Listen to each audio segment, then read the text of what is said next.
कहता है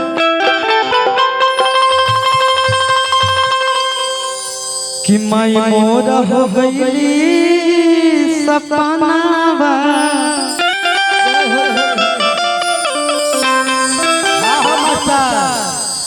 माई मोर हो गई सपनावा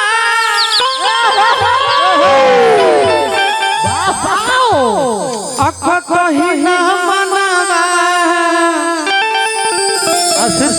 लागे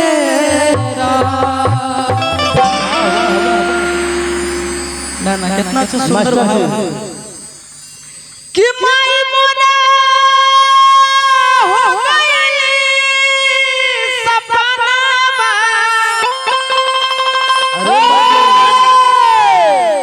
माइक वो नहीं नहीं माइक नहीं फटेगा लेकिन कहना क्या है भैया ये चीज को समझिए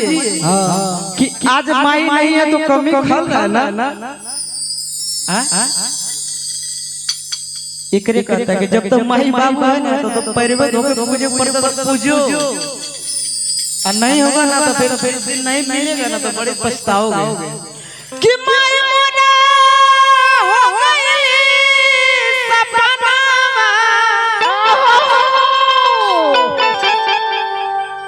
कहीं ना मनावा लागे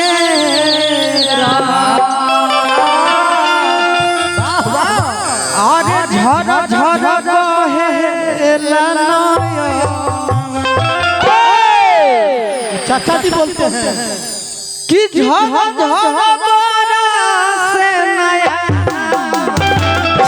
ये प्यार कहाँ गए नहीं जा भरत बाबू कहाँ है भरत अभी यही थे कहाँ चले गए हाँ बोलिए कि अरे झर झर बरसे नया कतही न माता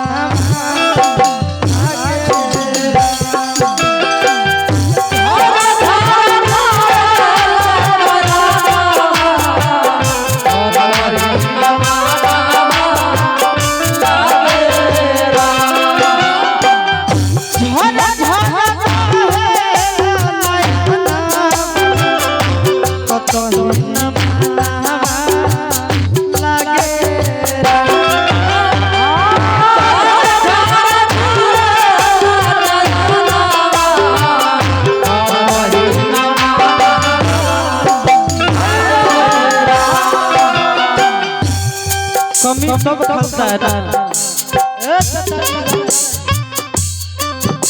जब माई एक बचपन से पाल पोस के बड़ा करती है और एक बेटा के सामने अगर माई गुजर जाती है ना तो दर्द जो छलकता है सीना में वो सिर्फ बेटे को पता है क्या ना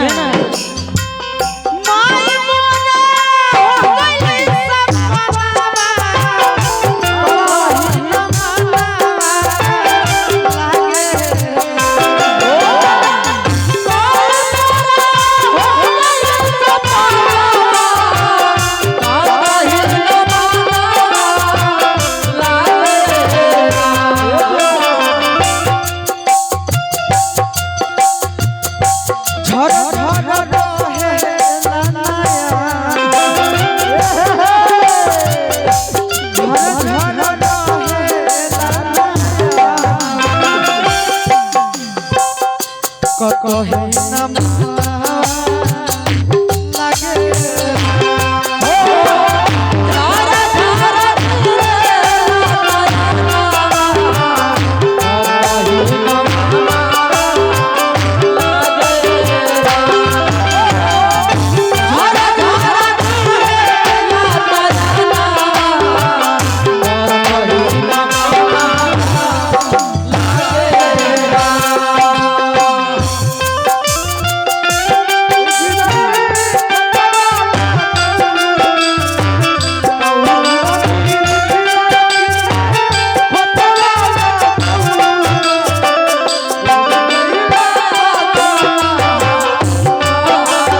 की सुंदर बेटा बहुआ रोबे बेना मैया के याद में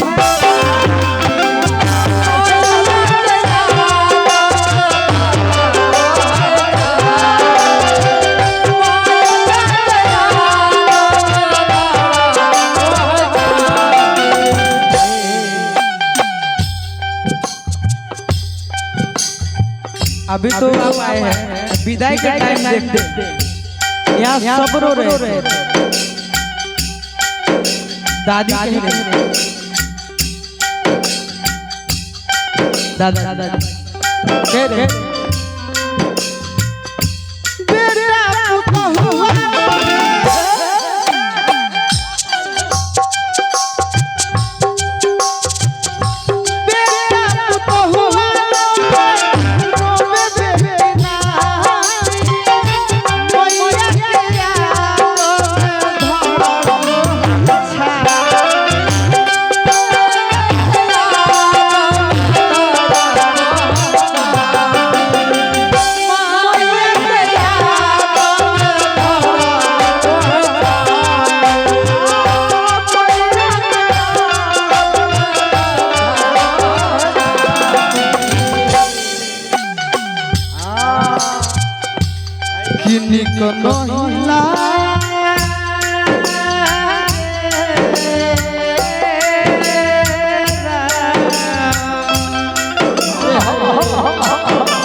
झलक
कतना थक के आई कतना कमा के आई वाह वाह वाह ले पूछने वाली अगर कोई है तो मां तो पैसा नहीं चाहिए उसको लेकिन वो जरूर पूछे बेटा कुछ खाया कि नहीं क्या रे बेटा क्या माई मोरा समाही में बैठा दिलवा के हाल चाल माई हमर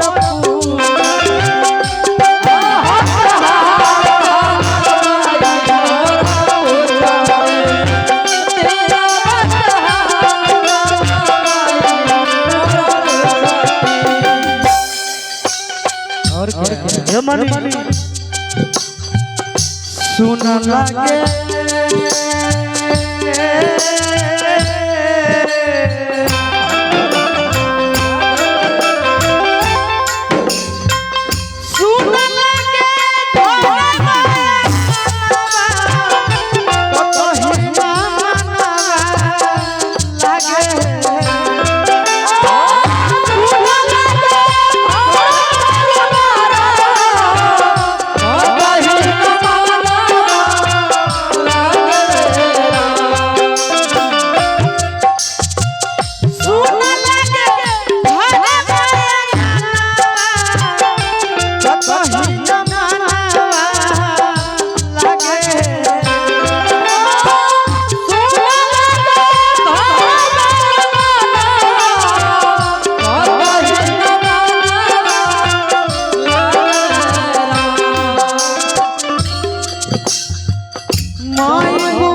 चौगुन हो चौगुन हो